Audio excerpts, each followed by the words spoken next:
In 1831, Michael Faraday in London and Joseph Henry in New York independently discovered electromagnetic induction. I am going to demonstrate electromagnetic induction with an experiment similar to the one that Michael Faraday performed. I have an ammeter here, and I have 3 coils. I have a coil with 1 loop, 10 loops, and 100 loops. I also have a bar magnet, and I will start by connecting the single loop coil to the ammeter.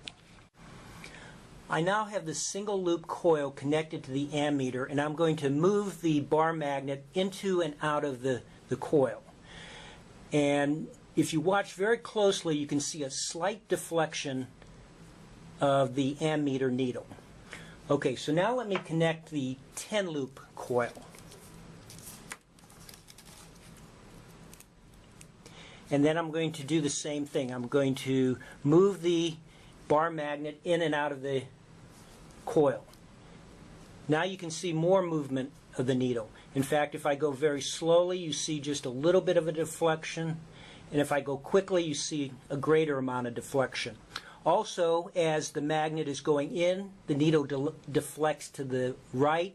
And as I pull the magnet out, it deflects to the left. But when the magnet isn't moving, there's no deflection, indicating no current flowing.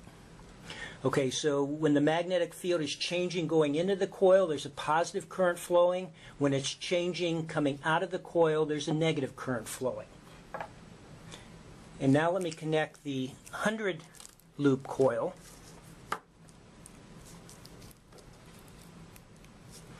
And I'll start by moving the magnet in very slowly. You see a deflection to the right, pull it out to the left. And if I go in quickly, you see a much greater deflection. Okay, so the rate of change of the magnetic field affects the current also.